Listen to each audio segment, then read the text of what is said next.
Alors bonjour à tous et bienvenue dans cette vidéo où nous allons parler des huiles essentielles. Alors c'est un sujet dont je ne parle pas moi-même parce que je ne suis pas formée pour ça et c'est pour ça que j'ai invité pour en parler aujourd'hui Christelle Vonries qui est aromathérapeute et Françoise Quick-Marinier qui est docteur en pharmacie. Donc merci beaucoup à toutes les deux d'avoir accepté de répondre à mes questions. Avec plaisir. Et donc, vous allez nous expliquer aujourd'hui les bienfaits et les dangers des huiles essentielles et comment les apprivoiser. Et en plus, vous allez nous donner des solutions concrètes pour les utiliser. Mais d'abord, je vais vous laisser vous présenter pour nos auditeurs. Alors, je m'appelle Françoise Quick-Marinier, donc moi j'exerce en France. Je suis docteur en pharmacie. Je me suis spécialisée dès mes études justement dans tout ce qui était naturel, phyto et aromathérapie. Alors maintenant, je fais surtout de l'aromathérapie, donc j'enseigne en université. Je suis expert pour différentes marques, que ce soit de cosmétiques, de pharmaceutiques. Donc, je fais des conférences, j'enseigne un peu partout dans le monde, et puis je suis l'auteur de plus d'une dizaine de livres sur les huiles essentielles, dont un justement spécifique sur comment utiliser les huiles essentielles pour sa maison en cosmétique. Donc c'est vrai que votre site est parfaitement dans l'air du temps. Et puis j'ai eu la chance de rencontrer Christelle qui va se présenter il y a de nombreuses années maintenant, il y a 12 ans, justement sur le sujet des huiles essentielles. Et nous, on était plutôt toutes les deux spécialisées sur la pharmacie, le milieu médical, puisque je donne aussi, j'aide aussi des hôpitaux pour mettre en place des protocoles d'aromathérapie. Et je fais partie d'une fondation qui s'appelle la Fondation Gat-Fossé, si on a des soignants parmi nous qui nous écoutent, où justement l'objectif est d'améliorer la qualité de vie du patient dans son lit, hospitalisé, notamment grâce aux huiles essentielles. Je laisse la parole à Christelle. Bonjour, donc moi c'est Christelle en fait. J'ai exercé pendant 16 ans en fait pour un laboratoire pharmaceutique. Voilà, donc c'est là où j'ai connu Françoise justement. Donc une belle histoire en fait d'amitié aussi.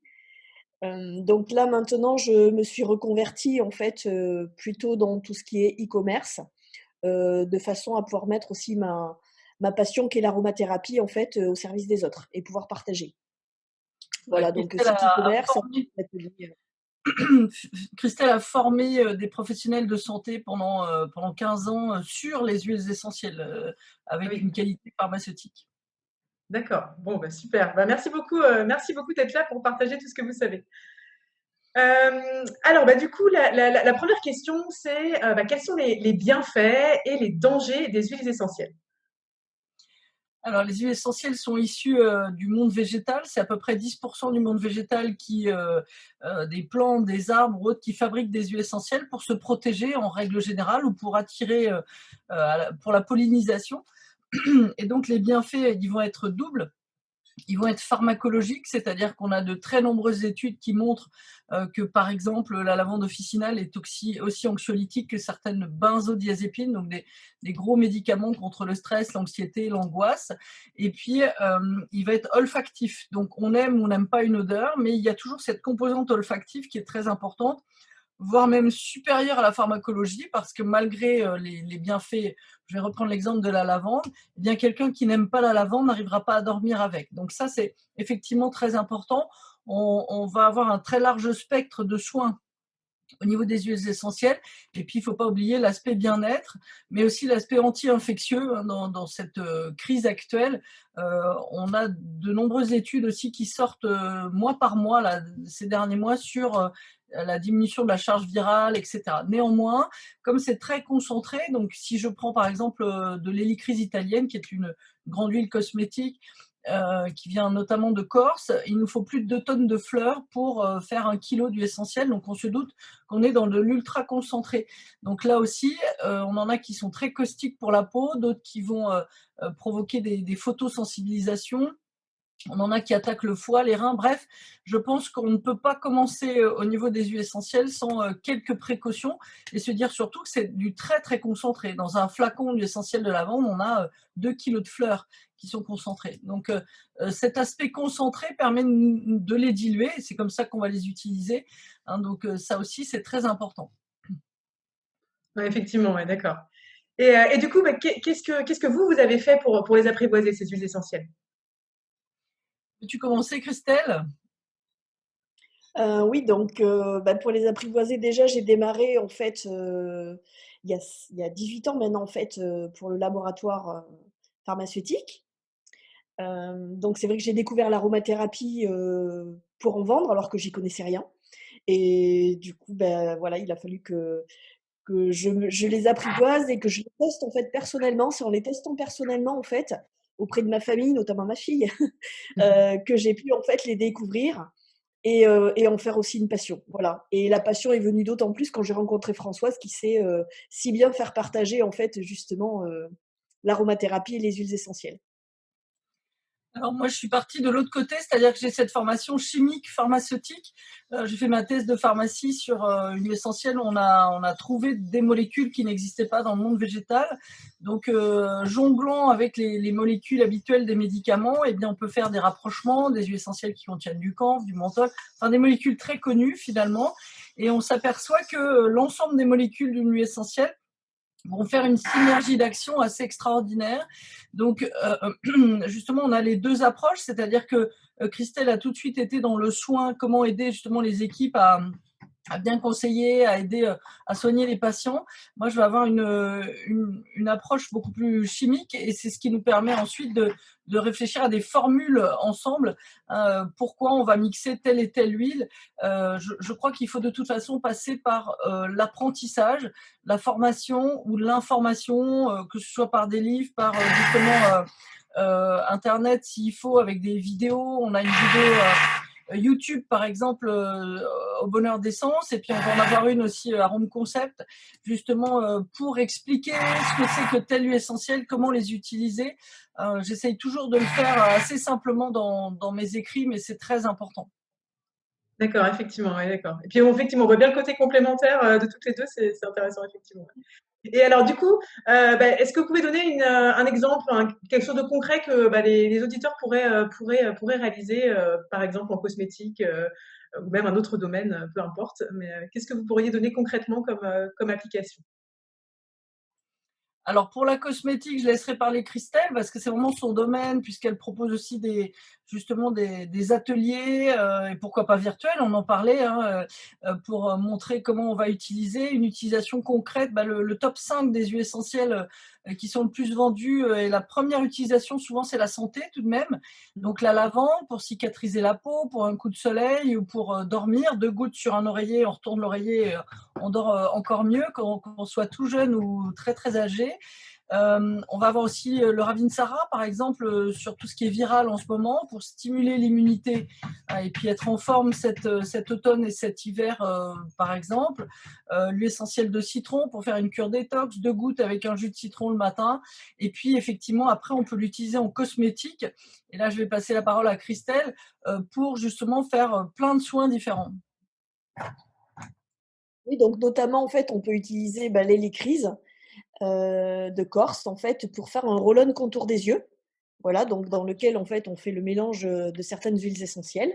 Voilà, donc il y aura des recettes aussi par rapport à ça. Donc on fait le mélange dans le roll-on et puis ensuite on applique donc avec un roll-on plutôt billacier pour avoir aussi l'effet froid et donc voilà, tout à fait. Ouais. Et donc on applique en fait, sur le contour des yeux. Voilà, donc c'est des recettes assez simples, accessibles à tout le monde.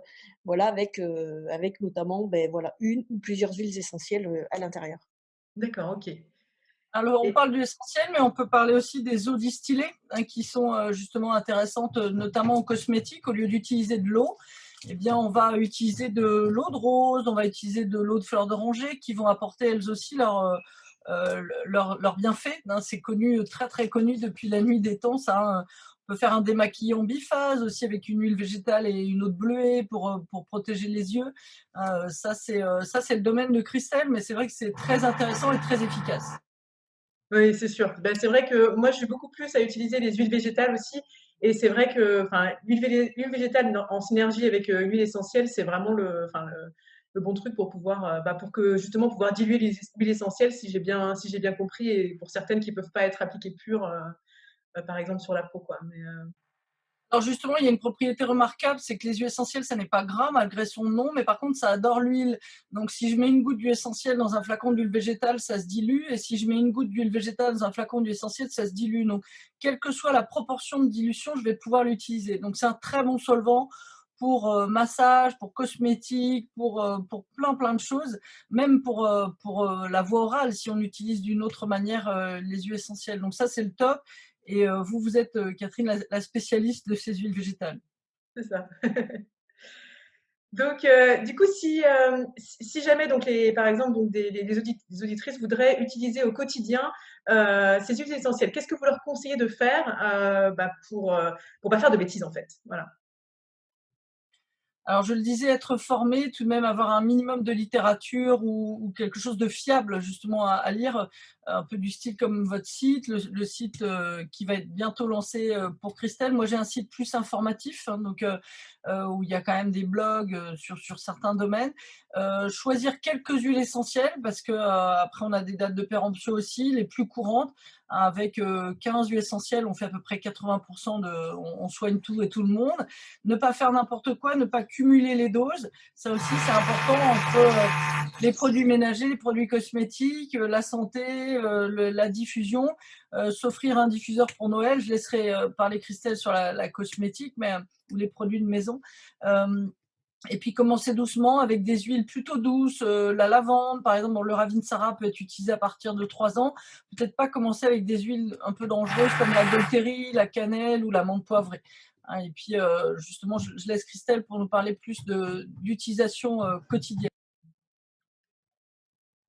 Oui, donc en fait, en utilisation quotidienne, il y a le diffuseur qui est très bien en fait au niveau de la diffusion. Voilà, donc c'est simple à utiliser. Ça peut concerner justement tout le monde puisque ça va traiter en fait un endroit en fait, donc toute la famille aussi. Donc on a différents types de diffuseurs, notamment électriques, avec des nouveaux en fait qui sortent là, qui fonctionnent sur batterie, qui sont autonomes totalement, qui sont nomades. Donc là, sur le site qui va offrir prochainement, en fait, il y aura des offres avec un diffuseur et une huile essentielle offerte. Voilà, donc parmi les huiles essentielles, ce seront bien sûr, il y a 2 huiles essentielles offertes au choix et des huiles essentielles qui sont faciles d'utilisation et qui pourront être réutilisées, notamment en fait, pas forcément en diffusion, mais sous d'autres aspects, notamment avec des huiles végétales, voilà, en application cutanée. D'accord, OK. Bon, bah, écoutez, merci beaucoup pour toutes ces informations. Franchement, j'ai appris des choses, donc c'est chouette. Ce que je vais faire, c'est que sous la vidéo, je vais mettre les liens donc vers les 2 sites dont vous parlez, comme ça, si les auditeurs veulent aller voir, bah, ils pourront. Et puis, bah, écoutez, merci beaucoup et Alors, je vous souhaite une bonne journée. il y a aussi Merci à l'utilisation en cuisine. Là, j'ai sorti un dernier livre là-dessus. Tiens, on peut le montrer parce que celui-ci, il est 100% français. Il est édité par nous-mêmes. Voilà, moi j'habite Limoges, donc en plus avec des belles porcelaines de Limoges, et il est bilingue. Donc en plus, tout le monde anglo-saxon qui adore la cuisine française va pouvoir découvrir aussi. Et donc c'est cette cuisine aux huiles essentielles. Mais attention, on ne fait pas n'importe quoi. Oui. Oui, effectivement, oui, c'est C'est une sûr. bonne idée cadeau, justement. Voilà, très belle idée cadeau en fait, Oui, pour Noël. c'est la bonne période, effectivement, ouais. OK. Bah, écoutez, ouais, merci beaucoup et puis, je vous souhaite une bonne journée à tous et puis, bah, au plaisir d'échanger à nouveau. Au Merci à revoir. vous.